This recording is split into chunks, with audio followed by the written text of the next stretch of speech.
Listo, Anita, ya nada más empezamos a que llegue un poquito más la gente. Para que avise que ya estamos.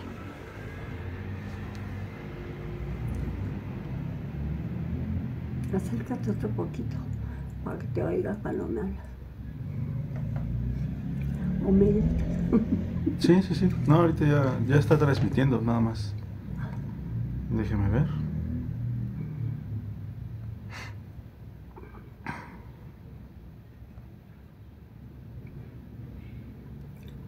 ¿Así se ve la plantita? Listo, Anita. Hola a todos. Como había quedado con ustedes, perdón, el día de hoy vamos a hacer un directo en el que vamos a hablar sobre el antisemitismo. Me estoy basando en una investigación que hice en el 2020 y cuyo documento completo está en mi página, que es independent.academia.edu/Miriam Weisberg.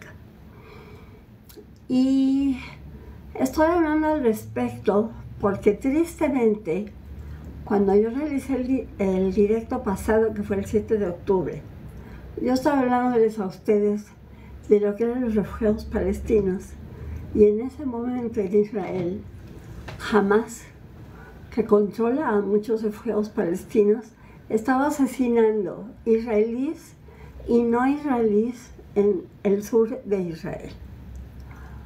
Por eso decidí hablar del antisemitismo, porque aunque mucha gente que yo he tratado me dice que no son antisemitas y que yo soy diferente. Cuando alguien me dice tú eres diferente como judía, entiendo que todos son una porquería, pero que yo soy diferente.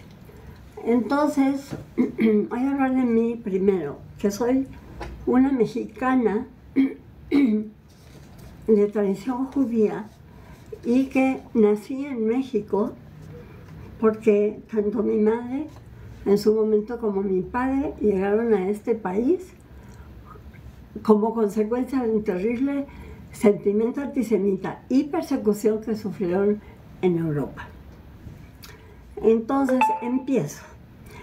Según el diccionario de la Real Academia Española, se define al antisemita como aquel que muestra hostilidad o prejuicio hacia los judíos, su cultura o su influencia. Y yo me permito hablar de cuáles son los componentes de una cultura, que lo que encontré es que son el conjunto de prácticas, formas de expresiones sociales, artísticas y políticas, tradiciones, costumbres y un regionalismo que caracteriza a una sociedad y la distingue de otra. Así, estos componentes se van desarrollando a lo largo de la historia y su evolución. Y yo hago referencia a esto de la cultura porque para mí el judaísmo no es solo una religión, no es solo una raza, no es una etnia, tal vez no es tampoco una nacionalidad. El judaísmo es todo eso. Por ello, al judaísmo yo lo considero como una tradición, como un sentido de pertenencia tal vez, de identidad, que no por ello se contrapone con mi entidad básica que es como mexicana.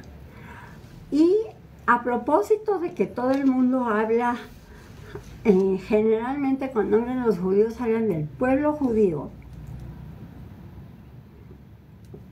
también busqué la definición de pueblo y creo que sí se le queda bien, porque la definición que encontré de pueblo es todo grupo de personas que constituyen una comunidad u otro grupo en virtud de una cultura, religión o elemento similar que tienen en común, comunes. Entonces, obviamente, para poder hablar del antisemitismo, creo que es importante, pues, irnos a la historia. Y remontarme a la historia, en mi caso fue un libro muy importante que me regaló mi hijo, que se llama La historia de los judíos, cuyo autor es Paul Johnson, y que según él, el pueblo judío desde sus inicios tenía una relación directa y muy íntima con Dios, lo que lo hacía diferente de los demás. Él hablaba del Shabbat también, que fue una institución que distinguió a los judíos, así como la circuncisión, símbolo indeleble de una alianza histórica y de pertenencia a un pueblo llamado elegido. La verdad, yo no sé quién dijo que los judíos son el pueblo elegido. Si lo dijeron los judíos, pues se equivocaron, o tal vez resulta que fuimos elegidos para sufrir y para que nos agredieran. Como elegido de los dioses o del Dios judío para vivir en plenitud y por encima de los demás, no es así. Pero en fin, digamos que entonces tenemos por un lado el Shabbat y por el otro lado la circuncisión, que son dos elementos que han caracterizado al pueblo judío desde que nace, digamos, hasta la fecha. Como tu comentario al margen, quiero decirles que Johnson afirma que el Shabbat es el día de descanso en la tradición judía. Él lo considera como una contribución a la humanidad debido a que el ser humano, él considera, o consideraba porque ya murió, que el ser humano necesita tener un día de descanso. El ser humano tiene que trabajar, tiene que desarrollar toda una serie de actividades para obtener los medios que requiere para sobrevivir, pero que también es muy importante tener un día de la semana para descansar. Entonces, repito, tanto la circuncisión como el Shabbat diferenciaron a los judíos de los demás, y por esta razón se convirtieron en un elemento de la creencia de otros pueblos de que los judíos eran diferentes y por eso deberían ser mantenidos así como a la distancia o apartados del resto de la humanidad. Según la historia, el primer judío antisemita se remonta a Alejandría de Egipto en el siglo III a.C., porque Alejandría era en ese momento el hogar de la mayoría de la comunidad judía en lo que se llama la diáspora del mundo durante ese periodo, y el lugar donde la Septuaginta, traducción griega de la Biblia hebrea, fue creada. El primer antisemita fue un hombre llamado Manetón, que era un historiador y sacerdote egipcio que escribió refiriéndose de forma humillante sobre los judíos. Mantenía Manetón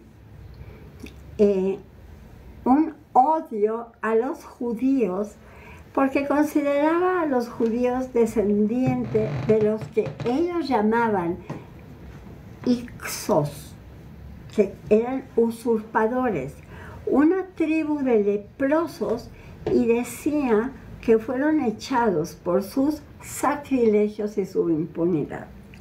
Lo describía a los judíos como seres retardados, leprosos, a quienes en determinadas épocas los egipcios arrojaron de su país por el temor de que contaminasen su población. si bien estos temas se repiten a través de la historia, yo me voy a saltar casi todo lo que escribí en el documento que, como dije, pueden encontrar en mi página, pero llegaré a que el pueblo judío ha enfrentado prejuicios y hostilidad durante siglos, y obviamente la peor manifestación había sido de esta manifestación durante la Segunda Guerra Mundial, cuando 6 millones de judíos fueron asesinados por los nazis y sus cómplices, en lo que se conoce como el Holocausto. Y digo, era hasta el 7 de octubre de este año, en donde la masacre que Hamás perpetró contra un grupo de judíos se puede considerar no que fue igual a lo que hicieron los nazis, sino peor, aunque el número de personas que sufrió de esta masacre haya sido muchísimo menor. El antisemitismo moderno, sin embargo, se puede adoptar en diversas formas, incluidas la teoría de la conspiración sobre el control judío del sistema financiero global y los medios de comunicación, ataques a sinagogas, abuso verbal o discursos de odio, y ahora tan actual el término memes abusivos en las redes sociales, entre otros. Junto al judaísmo, que realmente yo lo llamo antijudaísmo, porque los semitas son realmente las ascendentes de las 3 religiones monoteístas, pero bueno, aparece el sionismo como un movimiento político judío que, centrado en sus orígenes, tenía por objeto la formación de un Estado de Israel y, después de la proclamación de este en 1948, en su apoyo y su defensa, que es a lo que se opondrían y siguen argumentando los que ahora se dicen antisionistas, porque no quieren reconocer que son antisemitas, o repito, lo que yo digo, antijudíos. Y entonces el término sionista, como lo dije hace un momento, a menudo es empleado como una forma de ataque encubierta en contra de los judíos. También ha sido un argumento para justificar el sentimiento antijudío al acusar a los ciudadanos judíos de ser más leales a Israel o a sus supuestas prioridades de los judíos en todo el mundo que a los intereses de sus propios países. Esto quiere decir que los antisemitas aseguran que yo, que soy mexicana, en un momento dado antepongo mis intereses como judía a mis intereses como mexicana. En primer lugar, ¿por qué hablan de habladores si no me conocen? Pero en segundo lugar, esto me recuerda un párrafo del libro El Estado Judío que escribió Theodor Herzl en el siglo XIX y que es, digamos, la base de lo que llegó a ser la intención de establecer un pueblo, un hogar para el pueblo judío que había sido tan perseguido, sobre todo en Europa. Y este párrafo se refería a que no importa cuánto un judío haga en el país en que reside para aportarle a ese país todo lo mejor que tiene, inclusive luchar por ese país, inclusive derramar su sangre en ese país, como resultó precisamente en Rusia antes de la, de la revolución bolchevique que llevó a la creación de la Unión Soviética, y que no importa cuando hagamos o que haga yo como mexicana, El hecho es de que para quien quiera, yo soy judía. Y quiero decirles, se lo he dicho a muchas personas que luego no me creen, desde que yo tenía 6, 7 años, vecinos de donde yo vivía de niña, me dijeron siempre la pinche judía. En ese entonces ni siquiera entendía, bueno, como que por qué.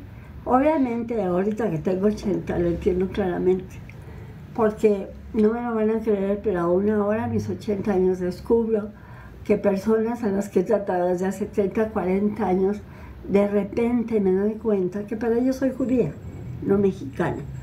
Pero bueno, ustedes creerán que me estoy saliendo del tema, pero no.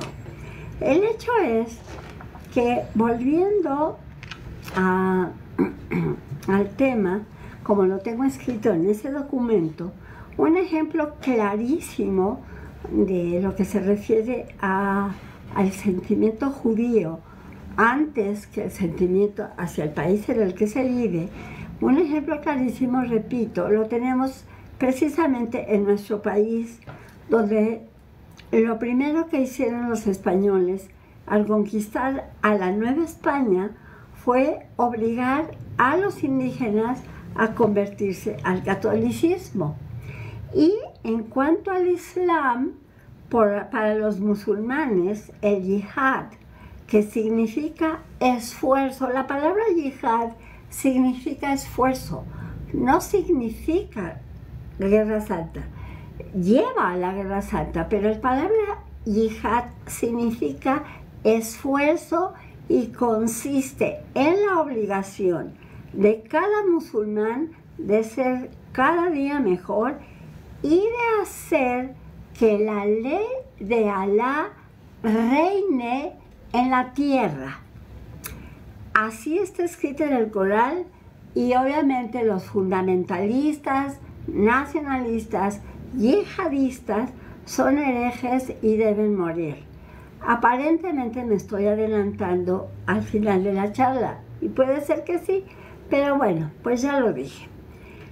Como decía, en alguna medida también distingue al judío el hecho de que prefiere morir que abandonar su esencia de judío, su creencia, su tradición.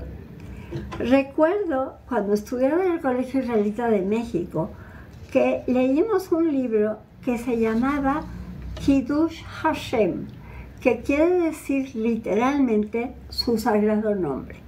Y precisamente el libro trata sobre poblaciones judías en Europa que ante la persecución terrible que sufrían, preferían morir diciendo esas palabras, Kiddush Hashem, que abandonar a su Dios. La pregunta que siempre aparece es, ¿cómo es que el pueblo judío ha sobrevivido a tanta persecución, a tanta tortura, a tanta amenaza y a tanta muerte? Pues aparentemente la respuesta es el vínculo con su creencia y su tradición judía. Sigmund Freud, al preguntársele sobre el ser judío, contestó: no se es judío por creer en el Dios de los judíos.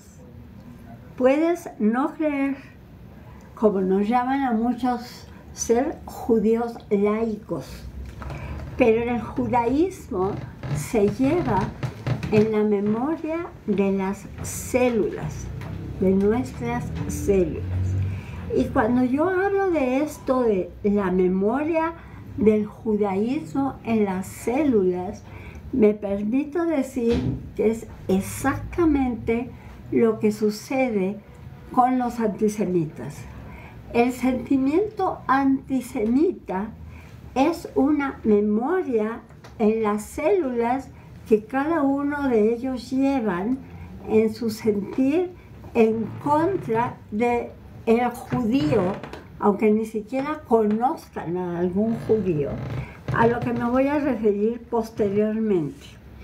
Entonces, ante este cúmulo de consideraciones y afirmaciones, llegué a la conclusión de, como muchos afirman, la existencia del pueblo judío se puede decir que es un fenómeno sociológico que ha sobrevivido a absolutamente todas las civilizaciones que se han dado en la sociedad humana a través de la historia.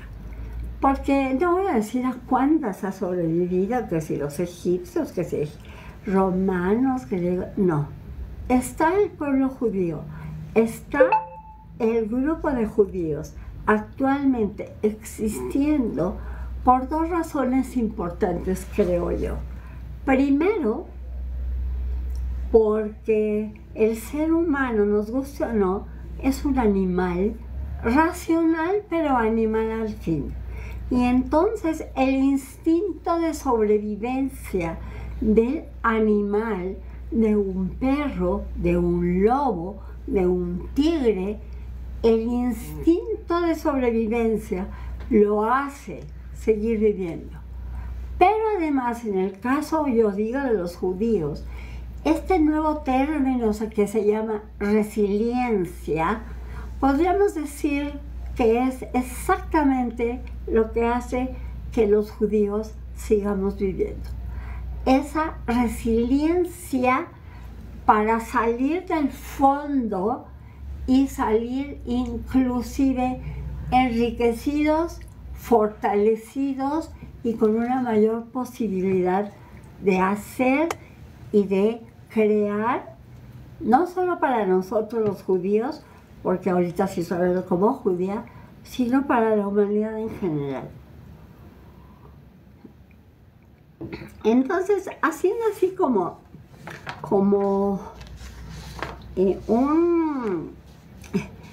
un resumen breve, se me olvidó un cuaderno, Dani, y en el sillón tengo el cuaderno. Les voy a hacer un resumen de lo que ha sido la persecución judía en Europa y que motivo por el cual yo estoy aquí. Primero porque precisamente mi madre llegó, afortunadamente y gracias al presidente Calles, que abrió las fronteras para que llegaran europeos como consecuencia de que Estados Unidos cerró las suyas. Mi mamá llegó a México en 1924 a los 11 años con su familia, 4 hermanos y su madre, de un pequeño pueblo que estaba en la frontera entre Polonia y Rusia. Es decir, mi madre es de una ascendencia ashkenazi, así se les llama a todos los judíos que vienen del centro de Europa.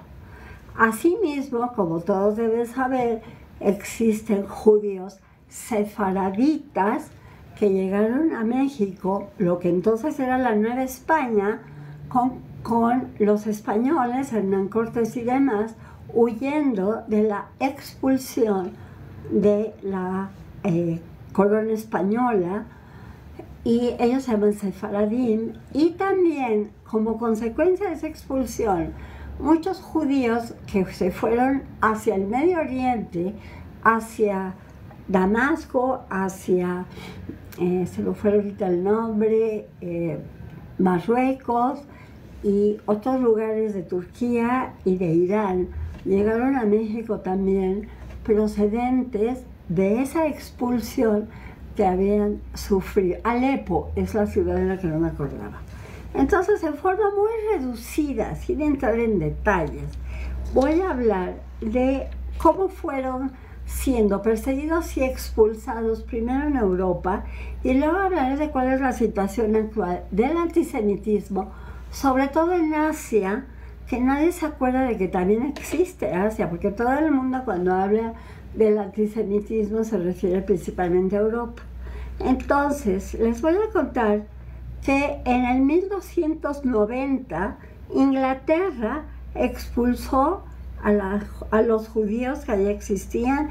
Siempre se dice que por razones económicas, y entonces la mayoría de los judíos, les guste o no, emigraron a Palestina.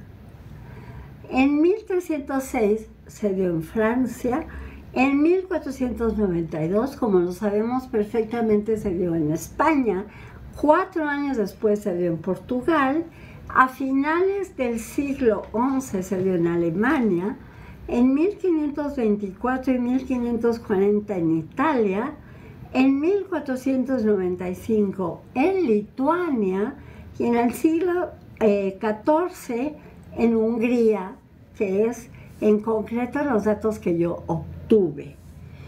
Yo les quiero contar, así como comentario al margen, que precisamente en Polonia y en Rusia había una persecución tal de judíos desde el siglo IX-X que los tenían hacinados en guetos. Esto quiere decir que tenían que estar en un lugar específico del cual no podían salir, lo cual provocó obviamente una convivencia un poco, no sé, se me fue ahorita la palabra, pero lo que llevaba era a que hubiera relaciones y se casara un tío con una sobrina, una tía con un sobrino, primos, etcétera, lo que provocó ciertas malformaciones genéticas en los descendientes de esas poblaciones de judíos hacinados en los guetos. Y yo soy el resultado de una de esas vidas, de ese hacinamiento del gueto, porque ignoraba yo totalmente que uno de los problemas de la mujer ashkenazi actualmente es que es propensa a tener cáncer de seno. Y yo, sin saberlo, en el 2007 tuve cáncer debido más que todo a mi condición genética de descendiente de mujeres judías que habían vivido en Polonia, en Europa, o Rusia, muchos siglos atrás. Bueno, respecto al antisemitismo en Asia, de acuerdo con un artículo del señor Diego Moldes que se publicó en el 2020 en el Diario Judío de México, el porcentaje que hay en los diferentes países que les voy a contar es el siguiente. En Georgia hay un 32% de antisemitismo, en Azerbaiyán y al igual en Francia un 37%. En Armenia, que curiosamente más de la mitad, es curioso, pero más de la mitad de la población en Armenia, que sabemos que fue perseguida y demás, pues más de la mitad tiene un sentimiento antisemita. Y de los grandes países gigantes de Asia, como serían China y la India, en donde por cierto yo viví más de 1 año y medio como consejera científica de México en la India, el porcentaje de antisemitismo es del 20%. En Bangladesh es el 32%. Obviamente en Indonesia, que es el país que tiene mayor población musulmana del mundo, el antisemitismo es un 48%, en Corea del Sur 53%, en Japón 23%.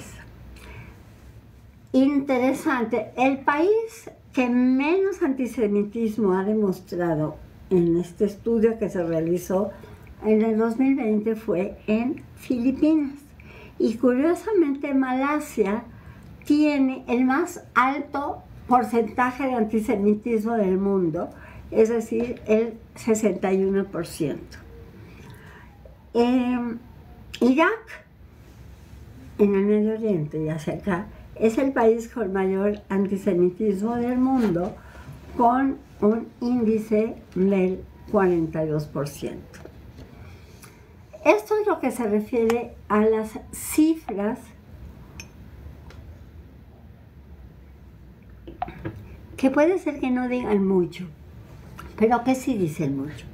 Porque les cuento que tanto en China como en India, cuando se hizo este estudio de cuánto era el porcentaje de antisemitismo que había, las personas que contestaron que sí les sentían un perjuicio o prejuicio antisemita, nunca habían conocido a un judío. Y yo les voy a contar mi experiencia personal. Yo tengo cerca de mí a varias personas que, además de que nos tenemos un profundo cariño,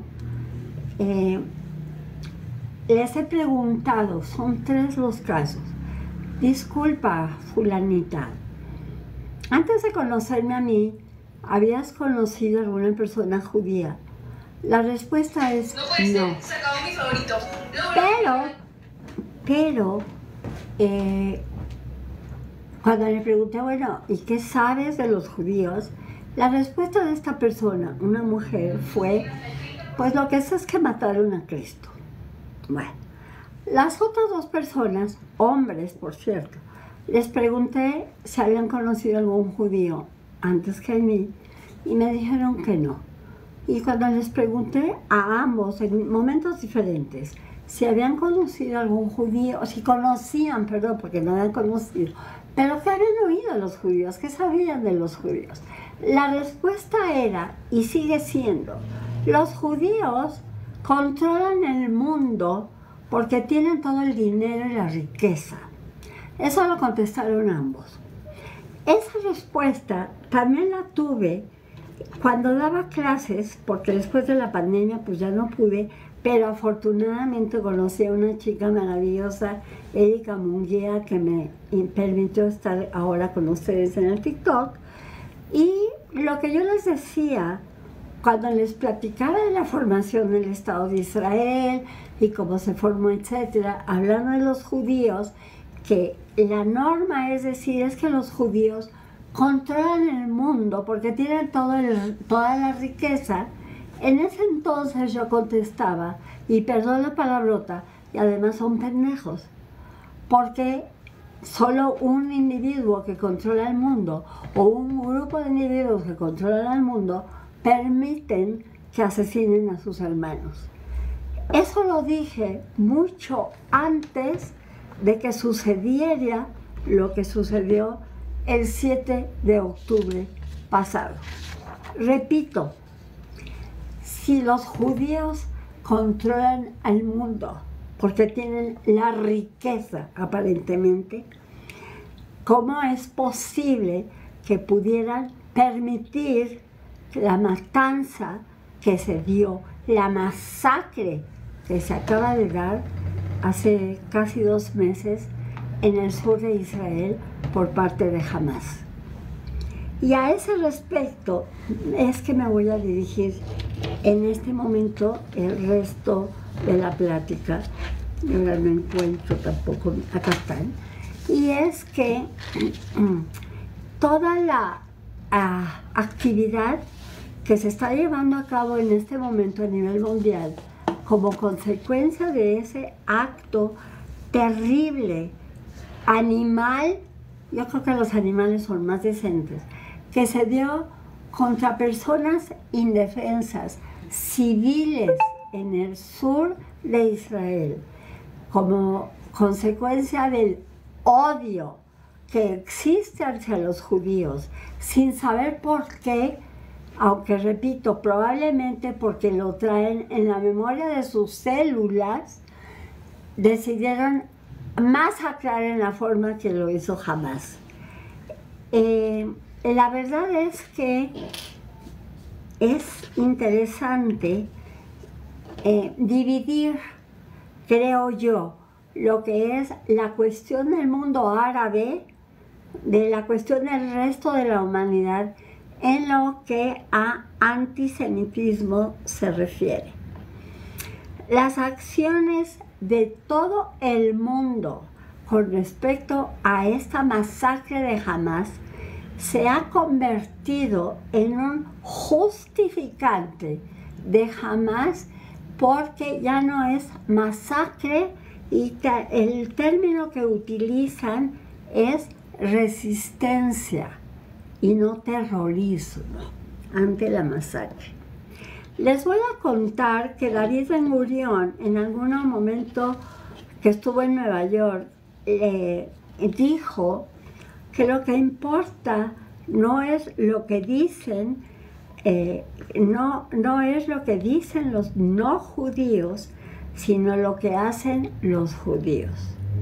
Y yo en este momento me permito que pienso exactamente lo contrario. Es decir, no es importante lo que hacen, más que lo que dicen. Y así lo afirmó el primer ministro Naftali Bennett, ex primer ministro, cuando estuvo en Nueva York hace unos días y expresó: una gran ola de antisemitismo inunda a los Estados Unidos y a todo el mundo, lo cual es incomprensible. A Hamas masacra, Hamas asesina, mata, roba. ¿Y a quiénes culpan? A los judíos. Es decir, lo que se está dando es una combinación de un Islam radical lleno de odio y, al que le duele que se sobe, una izquierda progresista desbordada de estupidez. Por tanto, de lo que se trata es una sola cosa en este momento para Israel, y es derrotar a Hamas. Yo he hablado muchísimo de la formación del Estado de Israel desde la Primera Guerra Mundial, cómo se fueron dando pasos, fracasados además, con la intención de que se creara un Estado que fuera un hogar para los judíos, sobre todo de Europa, porque se pensaba que era indispensable para evitar que fueran tan perseguidos, tan asesinados, tan masacrados, etc. Empieza esa intención después de la Primera Guerra Mundial con lo que se llama la Declaración Balfour, y que les voy a contar como anécdota, porque esto casi nadie lo sabe. Tenemos en la historia del pueblo judío, que por cierto fue el primer presidente de Israel, a un científico muy importante que se llamó Chaim Weizmann. Y les cuento, eso creo que no muchos lo saben, pero Chaim Weizmann inventó la acetona, porque él era un químico que además vivía en Inglaterra. Ese descubrimiento de la acetona, ahora la llamamos acetona, en ese momento al gobierno inglés le fue sumamente importante, porque su aplicación en su armamento, en su potencial militar, le había ayudado enormemente. Y entonces le preguntaron a las autoridades de Gran Bretaña a Chaim Weizmann cómo podían compensarle por este gran descubrimiento que había hecho y que tanto beneficiaba a la Gran Bretaña. Y lo único que él contestó es: lo único que le pido a todos ustedes es que me apoyen para que los judíos regresen a su hogar, que es Jerusalén, en Palestina. Y nada más comentario rapidísimo de Palestina. Se llamaba Judea hasta el año 135 después de Cristo, cuando los romanos le cambiaron el nombre por Palestina, que luego fue ocupada por el Imperio Otomano y que seguía siendo un territorio de nombre Palestina. Cuando terminó la Primera Guerra Mundial, se crea la Sociedad de Naciones y le dan al pueblo inglés lo que se llama el mandato sobre esa zona y otras más, el mandato británico. en un lugar que se llamaba Palestina y que en el directo anterior enseñé el mapa. Palestina se dividió en un pedacito de tierra, Palestina, y las otras 2/3 partes eran Transjordania, que luego fue Jordania. Bueno, si los árabes hubieran realmente tenido interés de tener un estado, se hubieran ido a Transjordania. No lo hicieron, permanecieron en Palestina. Y cuando se declara en Naciones Unidas la decisión 181 para que se cree un Estado judío y un Estado árabe, los judíos dicen que sí, los árabes dicen que no. Ok.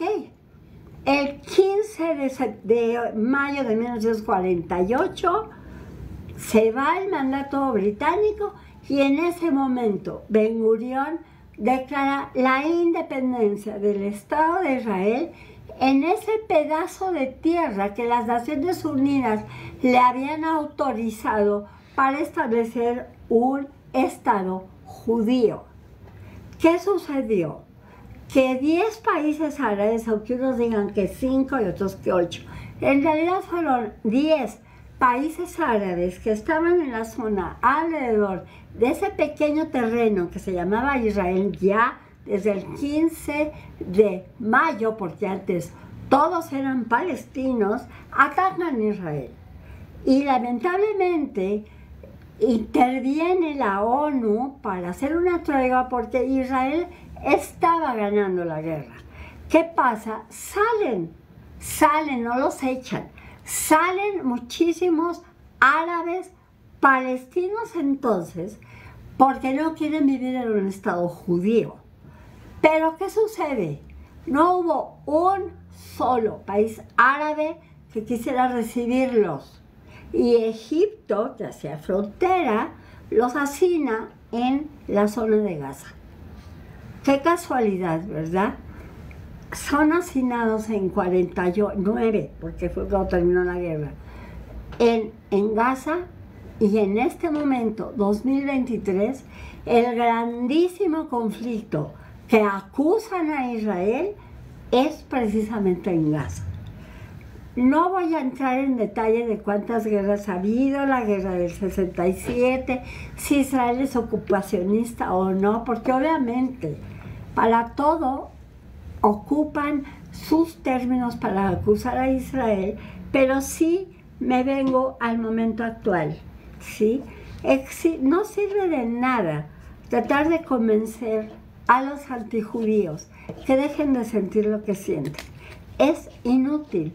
Las palabras, las imágenes, las entrevistas, inclusive las comparaciones históricas que yo personalmente he venido haciendo desde que daba clases en las universidades, en el TEC de Monterrey, en la Anáhuac, en la UNAV, en donde yo hacía comparaciones, en donde a Israel se le acusa de país ocupacionista después de un hecho bélico de la Guerra de los 6 días, y jamás he oído que se le diga a China que es ocupacionista cuando invadió el Tíbet y mató a tantos tibetanos, y si no, pregúntele al Dalai Lama.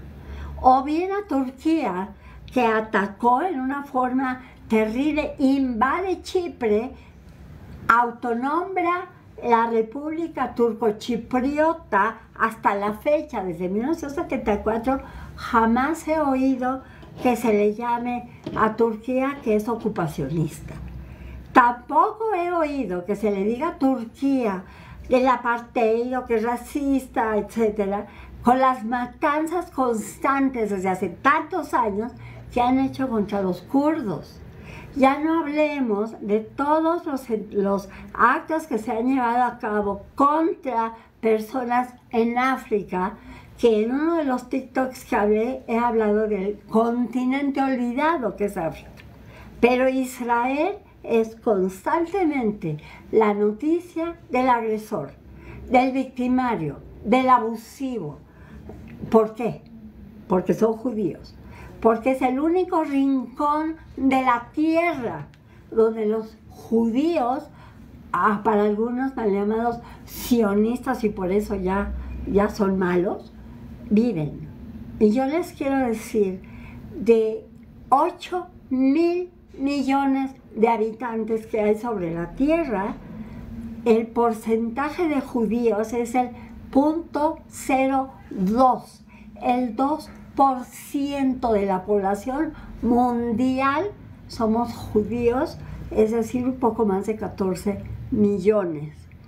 Y esos 14 millones les duelen, no me explico por qué, porque acaparamos el dinero. ¿Alguien sabe cómo vivo yo? ¿Alguien sabe lo que tuvo que hacer mi papá médico para poder darnos de comer y tener un pequeño departamento donde siempre pagó renta? ¿Alguien sabe lo que tuvo que hacer mi madre, que estudió para química, farmacobióloga, y que tuvo que trabajar mañana y tarde en el Hospital General para poder mantener a mi hermano y a mí? Pero no, el hecho es agredir, el hecho es destruir, porque están movidos por el odio hacia el judío. Y esto no me voy a limitar a lo que está sucediendo con los árabes, porque sucede en todos lados. Lo que está sucediendo en este momento en Estados Unidos, en las universidades, que se supone que las universidades son los centros del conocimiento, que se traduce en el respeto al otro, y es donde más están agrediendo y atacando a personas, a jóvenes estudiantes, por el mero hecho de tener una tradición judía, porque son norteamericanos, igual que aquí mexicanos, igual que en toda Europa, que les gritan: ¿por qué no te has muerto en las cámaras de gas? Entonces, yo únicamente quiero destacar las actitudes antisemitas que se dan inclusive en los organismos internacionales, básicamente en las Naciones Unidas, y voy a hacer nada más 3 menciones. El secretario general de las Naciones Unidas, que se apellida, se me fue el nombre, siempre se me dan los nombres cuando los quiero decir, Guterres, Antonio Guterres, dijo que hasta cierto punto se podía decir que se justificaba la actitud de Hamás después de 59 años de opresión de los israelíes contra el pueblo palestino, contra los refugiados palestinos. Señores, si los refugiados palestinos en este momento siguen existiendo, es porque en los países donde están no les han dado ni residencia, ni nacionalidad, ni posibilidad de vivir decentemente. Es Jordania, es Líbano, es Siria, y en alguna medida, claro que sí, también hay palestinos mal llamados, porque para mí son apátridas. Palestina ya no existe, en la parte de Cisjordania y en Gaza. Estudien bien cómo es que se le entregó por parte del gobierno israelí Gaza a los dirigentes árabes, a los dirigentes mal llamados palestinos, que era Arafat y Abbas, que entonces era la OLP y se convirtió en Al-Fatah. Y todavía Naciones Unidas se atreven a ignorar lo que está pasando. UNICEF jamás se ha presentado. ¿Qué pasó con los niñitos que mataron? Pero lo más grave, con los 30 bebés que tienen como secuestrados, como rehenes, cuando yo tengo un bisnieto de esa edad, de 3 años y medio, ¿sí? ¿O qué ha hecho ninguna de esas organizaciones que defienden tanto a las mujeres? Por cierto, TikToks de los que hablé hace un mes, cuando hablé del abuso de los poderes en Irán, en cualquier país árabe, y los mismos palestinos, los defensores de las mujeres y sus derechos y la equidad de género, se les olvida que jamás y los palestinos, que se consideran que Israel les pertenece el territorio, maltratan a las mujeres exactamente igual como lo hacen en Afganistán. Pero eso no importa. Lo que importa es que los israelíes son los responsables de todo. Y voy a acabar nada más diciendo, el responsable para mí de todo este sentimiento de odio, de desprecio, de agresión, es el resultado de los medios de comunicación. Los medios de comunicación, que en esencia está formado de personas con sentimientos antijudías, provocan el sentimiento antijudío de quienes los escuchan. Y para muestra un botón, está una mujer que es periodista de CNN y que dice que realmente ahora, en este momento, casualmente se está dando el intercambio de rehenes de Hamas con prisioneros de Israel, que están dando 3 prisioneros por cada rehén. Y entonces esta mujer, perdónenme que le diga que es una estúpida, dice que lo que pasa es que Israel está dando a 3 prisioneros por un rehén judío, porque para Israel la vida palestina no vale. Por eso, pues sí, por eso 3 por 1. Cuando lo que tienen que entender es que la vida de cada persona en la tradición judía es lo más importante. Y es lo que debería ser lo más importante para el mundo entero. Sobre todo, ya aquí termino, para los gobernantes. No me estoy refiriendo ya en este momento si son o no antijudíos. Los gobernantes que se dicen de izquierda, que se dicen de derecha, que se les llama populistas, ya sea de derecha o izquierda, lo único que no tienen en mente, lamentablemente, es el bien del pueblo al que quieren gobernar. Y ahora sí, estoy a su disposición para preguntas, comentarios y lo que le sigue. Muchas gracias. En México, ¿qué porcentaje es antisemita? No tengo el dato del porcentaje. Lo que sí les puedo decir es que existe un terrible antisemitismo y yo misma he sido víctima de ello. ¿Sí? Quiero decirles que no ha habido una sola propuesta en Naciones Unidas en donde México vote a favor de Israel. Siempre ha votado en contra de Israel y a la menor provocación en los medios de comunicación se dice: el judío Sacal maltrató a un ballet parking. Curiosamente, cuando eso se dio 3 días después, propusieron para el Oscar de fotografía al Chivo Lubetsky, que es judío. Y ahí sí dijeron, el mexicano Lubetsky está propuesto o nominado para un Oscar. Entonces, hay. ¿Usted sabe algo sobre los protocolos de los sabios de Sion? Sí. Los protocolos de los sabios de Sion es un libro que se escribió, tengo entendido, en Rusia a mediados del siglo pasado, precisamente en la Unión Soviética, en donde hablan de que los judíos están formando un complot para apoderarse del mundo a través de la riqueza que van acumulando. Eso, en esencia, son los protocolos de los sabios de Sion y se considera el libro más antijudío que hasta la fecha se ha mencionado. Por cierto, les cuento que cuando yo trabajaba en CONACYT, tenía un señor que pagaba nuestros sueldos de cada quincena y entonces siempre tenía ganas de agredirme, por eso se apellidaba Baker. Y me hablaba siempre que me entregaba el sobre. ¿Y qué tiene usted que decirnos sobre los protocolos de los sabios de Sion? Y la última fue, bueno, el apellido Weisberg no es así muy mexicano que digamos, que ahí sí me vengué porque le dije, bueno, Baker tampoco, ¿verdad? Fue la última agresión que tuve. ¿Nos puede explicar un poco sobre el lío diplomático de Israel y Estados Unidos? No hay un lío diplomático dijo Israel y Estados Unidos. Entre Israel y Estados Unidos no hay un lío diplomático. Al contrario, el lío diplomático lo tiene Estados Unidos en la medida en que ha apoyado a Israel.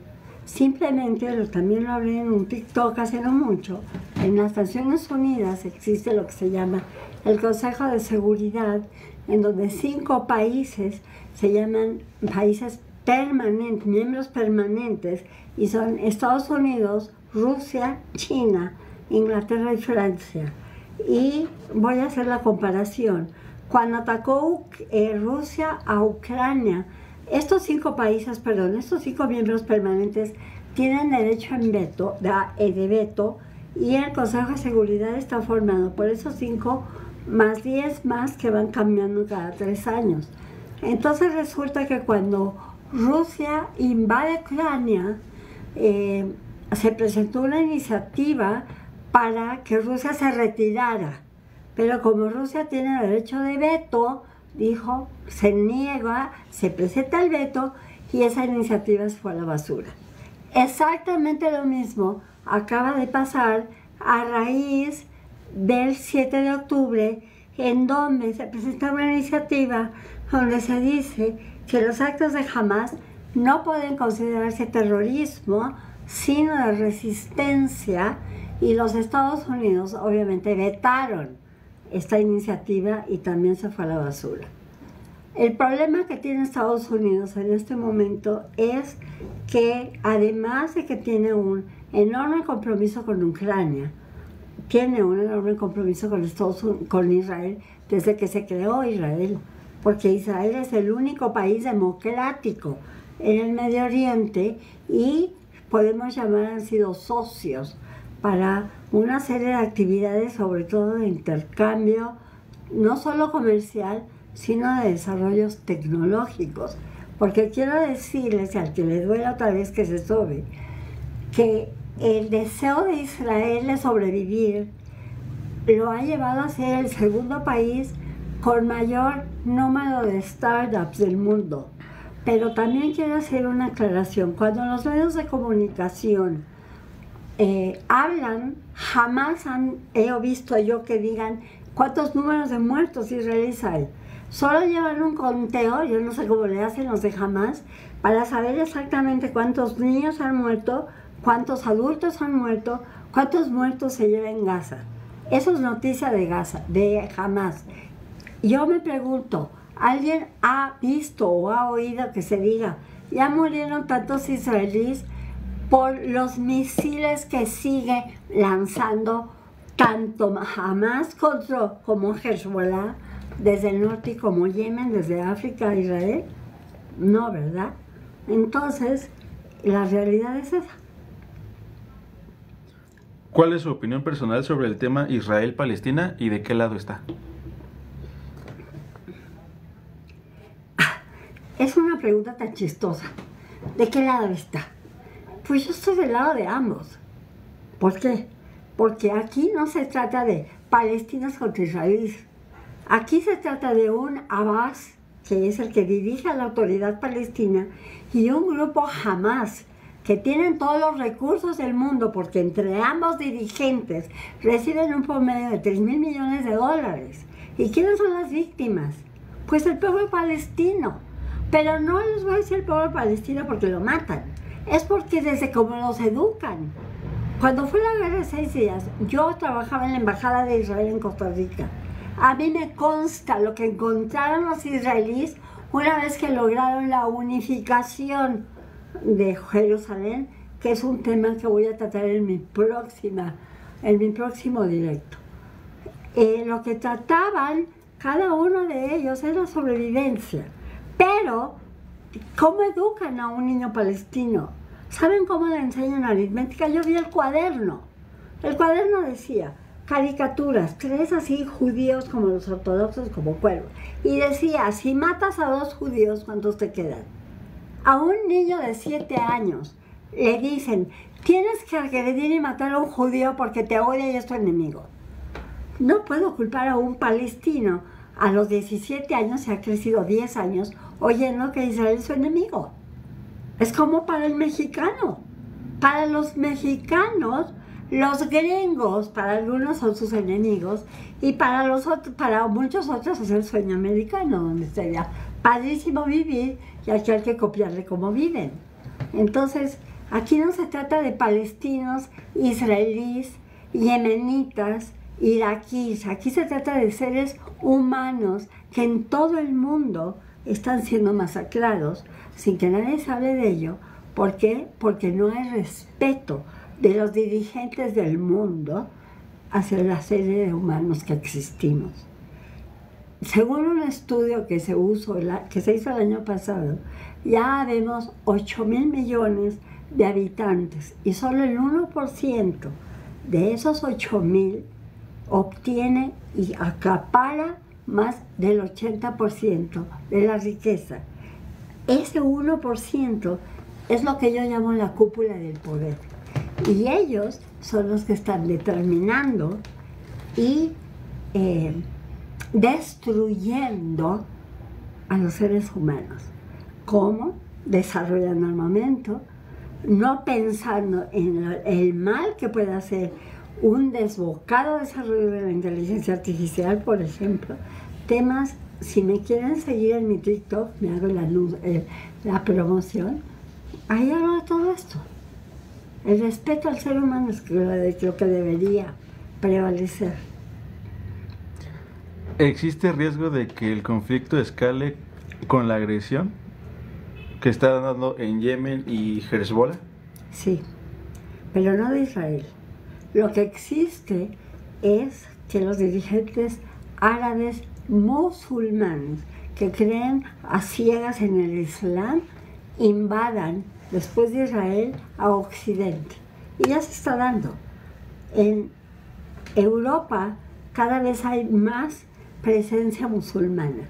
Simplemente, ya lo dije también en un TikTok, en Inglaterra, no sé cómo está, si en provincias o municipios, pero hay 9 alcaldes o presidentes municipales en Inglaterra que son musulmanes. No quiere decir que acaban de llegar y ya son, no. Es que la descendencia musulmana en Europa se ha incrementado en tal forma como se incrementaron los mal llamados refugiados palestinos, porque salieron del Estado de Israel recién creado 550,000 y actualmente son 6 millones de mal llamados refugiados, porque de acuerdo al derecho internacional la condición de refugiado no se hereda. Entonces los 6 millones de mal llamados refugiados palestinos en este momento están recibiendo los beneficios de organismos especialmente creados en Naciones Unidas para apoyarlos y, sin embargo, no se les da en los países en los que están su condición de refugiado, que debe tener ya una residencia, poder de trabajo, poder de vivienda, etc. Quiero aclarar algo. Antes del 7 de octubre, para que dejen de creer que Israel agobiaba a Gaza, 20,000 personas de Gaza, 20,000 gazatíes trabajaban en Israel y sus sueldos, los impuestos de sus sueldos se les pagaban a Hamás, porque Hamás es el que gobierna Gaza. Israel lo que tiene que ver con Gaza es que les proporciona electricidad y agua, porque Hamás nunca se ha preocupado por hacerlo. Que quede claro. ¿Sí? ¿Qué opina del acuerdo de liberación? ¿Cuál es el acuerdo de liberación, que se llama lo que es Palestina Free? ¿A eso se refiere? ¿Ustedes se han preguntado si verdaderamente a los palestinos les interesa tener un Estado? Porque si les hubiera interesado, en 1948 tuvieron la oportunidad, se pudieron haber ido a Transjordania, que luego se volvió Jordania. Y lo que pasa es que el acuerdo Palestina Free se refiere que sea del río al mar, el río Jordán al mar Mediterráneo. Ese territorio, esa tierra, es lo que conforma el Estado de Israel. Ok, entonces ahí quedan los palestinos. ¿Y los israelíes? Al agua, que se los coman los peces, otra vez vamos a lo mismo, que se mueran. Y yo nada más voy a hacer un comentario interesante. Supongamos que nos morimos todos los judíos de la tierra, desaparecemos. Yo lo único que me encantaría, si desaparecemos todos los judíos que estamos sobre la tierra, que desaparezca absolutamente todo lo que ha sido creado por una mente judía o por varias. El aparato en el que me están grabando desaparecería. Debería desaparecer porque es el resultado de la investigación de judíos.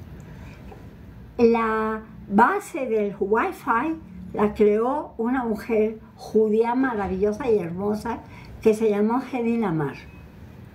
El radio, que es la base de la energía nuclear, lo descubrió María Curie, que era judía. Y acabando, la vacuna contra el COVID es el resultado de una investigación de un judío con una mujer húngara. Entonces, que desaparezcamos los judíos, pero también todos nos llevamos todo lo que hemos hecho por la humanidad. ¿Cómo la ven? ¿Cree que Israel hace bien con negociar con Hamás? No. Israel no tiene que negociar con Hamás. Israel tiene que matar a todos los terroristas que forman Hamás. ¿Por qué? Porque les voy a contar. Hamás tomó el poder en el 2007 y desde el 2007 han estado mandando misiles a las zonas civiles de Israel, además de globos incendiarios para quemar los cultivos.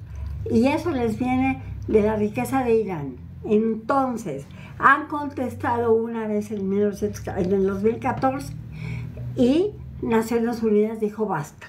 Volvieron a atacar en el 2021 como respuesta a los misiles y Naciones Unidas dijo basta. Y ahora en el 2023, 7 de octubre, ya no se puede decir basta. No se puede permitir, voy a llorar, que se mate a criaturitas de 6 meses, que le abran el estómago a una mujer embarazada, le saquen a su bebé de 8 meses, lo decapiten enfrente de ella y su marido y luego ella la maten. Y si ustedes creen que es una película de terror, eso han hecho los terroristas de Hamás, porque no tienen corazón, no tienen alma, y lo que han hecho con los judíos de Israel, lo hacen con sus mujeres, para que sepan. Miren la intensa. Dice, es cierto, el pueblo judío ha sido gran aporte a la humanidad. Dios bendiga a su pueblo. Que Dios bendiga a Israel. A su pueblo. Que Dios bendiga a toda la humanidad. 5,000 bebés han sido asesinados por el cinismo de esta gente. No te digo. 5,000 bebés han sido asesinados por la misma persona. ¿Por Hamás? Exacto. No fueron 5,000, fueron un poco menos de 1,000. Pero que hubieran sido 2.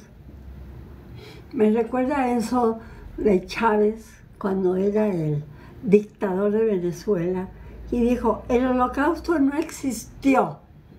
Y además, no es cierto que murieron 6 millones, nada más murieron 150,000. Entonces, ¿existió o no? Igual. Los más grandes judíos han sido antisionistas, como Einstein. Como antisemita. No. Antisionistas. No. Hay antisionistas. Bueno, no hay antisionistas. La realidad, judíos antisionistas no hay. Lo que se considera es que hay muchos judíos sionistas, muchos israelíes que son de izquierda, whatever it means, que sabe, nunca acaba de explicarme qué es izquierda y qué es derecha. Pero lo que sostienen los israelíes de izquierda es que debe existir un Estado palestino. Y yo lo que insisto es que no depende de los israelíes que existe un Estado palestino. Lo deben de querer también los dirigentes palestinos. Y no lo van a aceptar. Simplemente, ¿ustedes creen que Abbas va a querer dejar de recibir los millones y millones de dólares que recibe de Naciones Unidas y de la Unión Europea para los mal llamados refugiados palestinos que son sus pueblos? Pues no, ¿verdad? ¿Ya? Pues se acabaron las preguntas, se acabaron las respuestas y se acabó el directo. Nos vemos pronto, que Dios bendiga a todos, que exista la paz y el respeto al ser humano y aquí quedamos.